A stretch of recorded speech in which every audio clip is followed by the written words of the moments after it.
All Tripura book sellers and publishers অ্যাসোসিয়েশনের উদ্যোগে আজ ৪র্থতম দ্বিবার্ষিক প্রতিনিধিত্ব সম্মেলন অর্থাৎ ডেলিগেট কনফারেন্স। সারা রাজ্যের আমাদের প্রতিটি মহকুমা বিভাগীয় কমিটি আছে, প্রত্যেকটি মহকুমা থেকে 2 থেকে 4 জন করে আসবেন। আমরা জানি অতি মহামারীর কারণে সরকারি যে বিধিনিষেধ তাকে মান্যতা দিতে গিয়েই আমাদের যে সাধারণ সভা হওয়ার কথা ছিল সেই সাধারণ সভার পরিবর্তে আমরা ডেলিগেট কনফারেন্স করে নিচ্ছি। এই কনফারেন্সের মধ্য দিয়ে আমরা রাজ্য সরকার এবং রাজ্যের মাননীয় মুখ্যমন্ত্রীর দৃষ্টি আকর্ষণ করছি যে 2019, 2020, 2021 এই 3টি শিক্ষাবর্ষে সরকারি গৃহীত নীতির ফলে অর্থাৎ বিদ্যালয়ে প্রতিটি বিদ্যালয়ে শিক্ষক শিক্ষকদের মাধ্যমে নগদ টাকার বিনিময়ে নবম, দশম, একাদশ, দ্বাদশ শ্রেণীর বই, পাঠ্য বই বিক্রি করার ফলে রাজ্যের পুস্তক ব্যবসায়ী তথা পুস্তক শিল্প মুখ থুবড়ে পড়েছে, অর্থাৎ জীবন ও জীবিকার বিরাট প্রশ্ন বা সমস্যা দেখা দিয়েছে। এই উত্তরণের জন্য আমরা মাননীয় রাজ্য সরকারের শিক্ষামন্ত্রী মহোদয়ের নিকট 2018 থেকে শুরু করে অর্থাৎ নতুন সরকার আসার পর থেকেই অনেকবার বহুবার শিক্ষামন্ত্রীর কাছে আমরা গেছি, আলোচনা করেছি। উনি গত 2019 23শে সেপ্টেম্বর আমাদের যে 39তম সাধারণ সভা ছিল সেই সাধারণ সভা উনি প্রধান অতিথি হিসেবে উপস্থিত ছিলেন, আপনারা তার সাক্ষী আছেন। সেই সাধারণ সভা উনি বলেছিলেন যে রাজ্য সরকার এমন কোনো কাজ করবে না যাতে আপনাদের জীবন ও জীবিকার বিরাট প্রশ্নের জন্য গিয়ে দাঁড়ায়।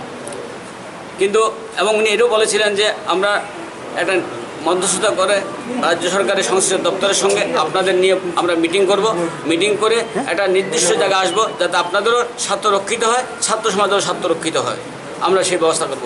কিন্তু ভাগ্যের পরিহাস, তিনি আমাদের অনেকবার ডেকেছেন, আমরা গিয়েছি শতপ্রণোদিত হয়ে, উনিও আমাদের ডেকেছেন, অনেকবার আলোচনা করেছি, কোনো আলোচনাতেই উনি আমাদের কথা ধন্যবাদ করেননি। প্রথম বলেছিলেন ক্লাস 1 থেকে ক্লাস 5 পর্যন্ত বই পরিবর্তন করা হবে। তার কিছুদিন পরে মাসখানেক পরে আবার সিদ্ধান্ত জানলাম ক্লাস 1 থেকে 8 পর্যন্ত পরিবর্তন হবে।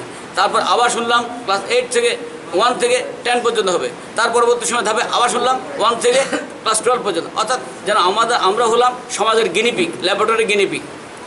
আমাদেরকে এই রাজ্যে বাজারে অধিকার নেই। রাজ্যের আপনারা জানেন প্রায় 1600-র উপরে অর্থাৎ প্রায় 1700 পুস্তক ব্যবসায়ী আছেন। এই ব্যবসার সঙ্গে প্রায় 5000 পরিবার প্রত্যক্ষ পরোক্ষভাবে জড়িত আছেন। আজকে এই 5000 পরিবার অনাহারে অর্ধাহারে এই বিগত 3টি বছর, এই বছর সহ আমাদের ক্লাসের অত্যন্ত কষ্টের মধ্যে চলছে। তার মধ্যে অতি মহামারী কারণে সরকারি যে বিধিনিষেধ সমস্ত স্কুল শিক্ষা প্রতিষ্ঠানগুলি বন্ধ আছে, তার ফলে আমরা বিরাট ক্ষতিগ্রস্ত হয়েছি।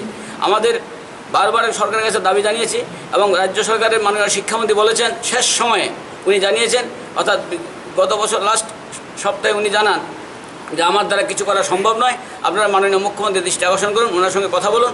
উনি যদি বলেন তাহলে আমি ছেড়ে দিতে পারি।